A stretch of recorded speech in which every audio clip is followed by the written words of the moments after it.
இது சாம்சங் சோலார்லேருந்து நம்ம போட்டு கொடுத்துருக்குற சோலார் பேனல் க்ளீனிங் சிஸ்டம். இது வந்து சென்னையில் கெல்லிஸ் அப்படிங்கிற இடத்துல ஒரு சர்ச்சுக்கு நம்ம பண்ணி கொடுத்துருக்குறோம். இங்கே ஏற்கனவே சோலார் போட்டு கொடுத்துருந்தாங்க. இன்னொரு வெண்டார் வந்து போட்டு கொடுத்துருந்தாங்க. அவங்க வந்து ஸ்ப்ரிங்க்லர்லாம் நாங்கள் போடுறதில்ல அப்படின்னு சொல்லிட்டாங்க. அதனால் நம்ம ஸ்ப்ரிங்க்லர் ஒர்க்கை மட்டும் தனியாக எடுத்து பண்ணி கொடுத்தோம். இதில் வந்து 45 பேனல் இருக்குது. சோலார் பேனலு ஒரு பேனலுக்கும் 180 டிகிரி க்ளீன் பண்ணுற மாதிரி ஒரு சோலார் பேனல் ஸ்ப்ரிங்க்லர் நாசில் கொடுத்துருக்குறோம். அப்போ 15 நாசில் 15 நாசிலுக்கு ஒரு செட்டு, அந்த மாதிரி ஒரு 3 செட்டு கொடுத்துருக்குறோம். 3 ஹெச்பி பம்பு இங்கே 3 ஃபேஸ் பம்பு ரன் ஆகுது. இந்த 3 ஃபேஸ் பம்புக்குரிய ஸ்டார்ட்ரு வந்து டைமரில் கொடுத்துருக்குறோம். வீக்லி ஒன்ஸு ஒரு 3 மினிட்ஸ் to 4 மினிட்ஸ் அவ்வளோதான். கரண்ட் ரொம்ப கம்மியாக தான் ஆகும். தண்ணி வந்து ஒரு பேனலுக்கு 10 லிட்டர். அப்போ 45 பேனல் இருக்குது, 450 லிட்டர். இது வந்து ப்ரெஷராக வாஷ் பண்ணும். அப்படி வாஷ் பண்ணும்போது உங்களுக்கு வாரத்தில் ஒரு நாள் ஆட்டோமேட்டிக்காக அர்லி மார்னிங் 5:30 to 5:33 அப்படி நம்ம டைம் செட் பண்ணிட்டோம் அப்படின்னா நல்ல ப்ரெஷர் வாஷ் கொடுக்கும். அதில் மேக்ஸிமம் 90% க்ளீன் ஆகிடும்.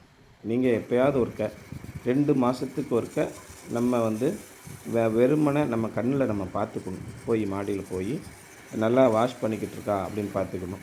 சில விதமான பறவைகளுடைய எச்சங்கள் வந்து ரொம்ப இறுக்கமாக ஒட்டிக்கிட்டு இருக்கிறதுக்கு வாய்ப்பு இருக்குது. ஸோ அதை மட்டும் நம்ம மேனுவலாக ஒரு ஒட்டடை கம்பம் மாதிரி ஒரு ப்ரஷ், நீட்டமான ஹேண்டில் உள்ள ப்ரஷ்ஷை வச்சு நம்ம க்ளீன் பண்ணணும். அது மாதிரி பண்ணும்போது பேனலுடைய லைஃப் வந்து 100% இருக்கும். 50 வருஷம் 60 வருஷம் ஆனாலும் பேனல் நல்ல ப்ரொடக்ஷனோடு இருக்கும். பேனலுடைய டீக்ரேடேஷன் அதில் வந்து இன்ஃப்ராரெட் இதை வச்சு தான் பார்ப்பாங்க, ஸ்கேனர் வச்சு தான் பார்ப்பாங்க. எக்ஸசிவ் ஹீட் இருக்கும்போது எந்த இடத்துலலாம் அதிகமாக ஷேடு விழுகுதோ, டஸ்ட்டு அதிகமாக அக்குமுலேட் ஆகிருக்கோ, அங்கெல்லாம் வந்து பேனலோடைய டீக்ரேடேஷன் இருக்கும். அது வந்து நீங்கள் அந்த இன்ஃப்ராரெட் ஸ்கேனிங்கில் தான் பார்க்க முடியும். டஸ்ட்டு படிகிறதுனால ஒன்றும் இல்லை அப்படின்னு நிறைய பேர் சொல்கிறாங்க. அப்படி கிடையாது. சோலார் பேனலோடைய வேரண்டி கிடைக்காம போகிறதுக்கு முக்கியமான ஒரு காரணம் வந்து டஸ்ட்டு அக்குமுலேஷன் ஆகிறது தான். ஸோ ஏதாவது இலைத்தலைகளோ அல்லது பறவைகளுடைய எச்சங்களோ அதிகமான அளவு, மிருகங்களுடைய இந்த பூனை அது மாதிரி சின்ன சின்ன மிருகங்களுடைய எச்சங்களோ படிக்கும்போது நமக்கு அதிகமான அளவுக்கு பேனல் டீக்ரேடேஷன் இருக்கும்.